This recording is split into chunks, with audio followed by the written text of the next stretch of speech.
How to download and install Slack mobile app. Hello guys, welcome back to our channel. In today's video, we will talk about this short tutorial.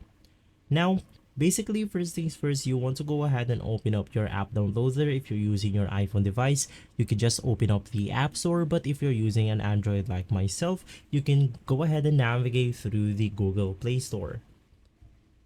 Basically, this is where we can go ahead and download applications to our device. And once inside, you simply want to go ahead and search for Slack.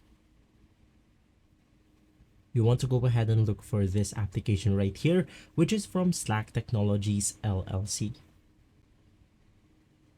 Once inside the Slack page, you can just go ahead and click on install, and the application will now download itself to your device, and right after it will then go ahead and install automatically.